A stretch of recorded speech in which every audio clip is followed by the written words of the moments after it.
Hey guys, after visiting the city of Kruja, where we talk about mainly about the life of George Kastrioti or Skanderbeg, the national Albanian hero, 40 kilometers north of Kruja, I arrived in the city of Lezhe or Lezhe, where we're going to talk mainly about the death of Skanderbeg and his legacy.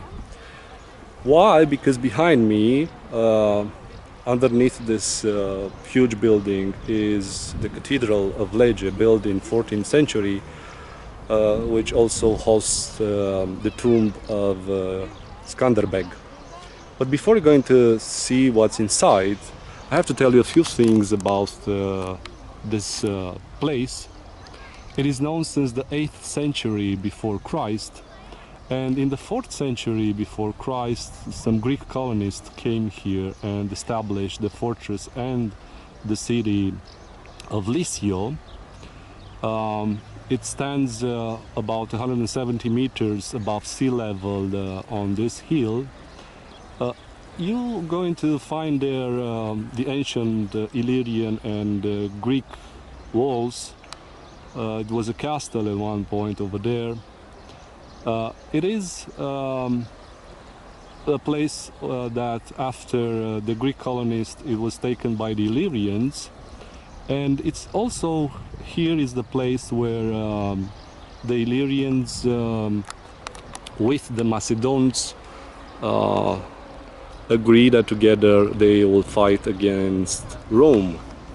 We know the rest of the history. Rome eventually conquered the area. But the place is also important because during the Skanderbeg's life, he chose this place as a neutral place of gathering all the Albanian princes and to form the League of Lezhe to fight against the Ottomans. It was also here in 1467 when he did the same thing, and he caught a disease, malaria, and in the next year, in January in 1468, he died. Well, I have to say that during his life, he didn't have much of a support of the Albanian population. The south of the Albania wasn't an area that was helpful to its objectives. His army was mainly formed by Slavs and Vlachs and other nations. But de facto, he was an independent ruler, even if he signed treaties recognizing the suzerainty of the Republic of Venice at first, and later until his death of the Kingdom of Naples.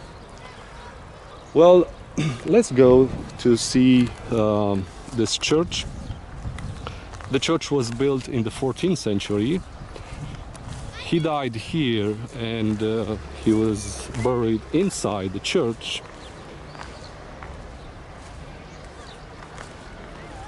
In 1478, the Ottomans conquered Kruja and Lezhe, and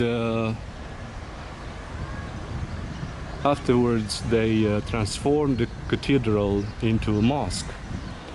Well, unfortunately it's closed, but we're going to try to see inside. Well, you can see over there is the tomb of Skanderbeg. It's marked. You can see the helmet and his sword, Shqimitari, and the bust of Skanderbeg. So this was the place where he was buried. After 1478, when the Ottomans came here, they opened the grave and they used the bones to make amulets. Probably they believed that wearing these amulets they will become more brave. It was recognized of his military genius, but he was also a diplomat, and he was also a great leader because he managed to gather together under his command lots of Albanian princes. Well, in 1481, 3 years after after this area was conquered by the Ottomans, they conquered also Otranto area, the south of Italy, and everything was what Skanderbeg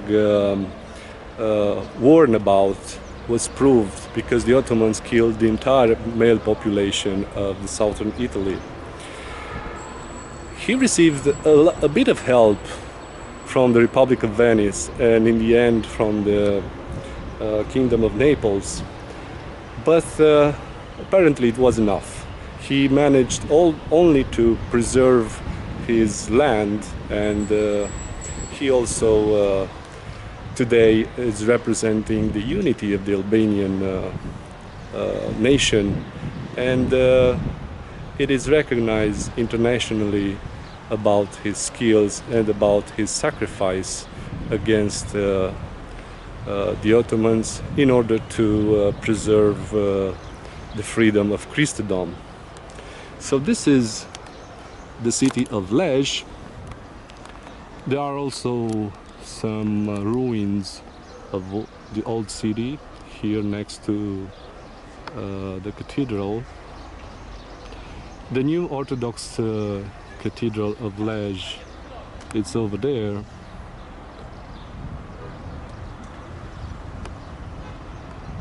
And this is the city of Lezhe or Lezhe. I'll see you next time.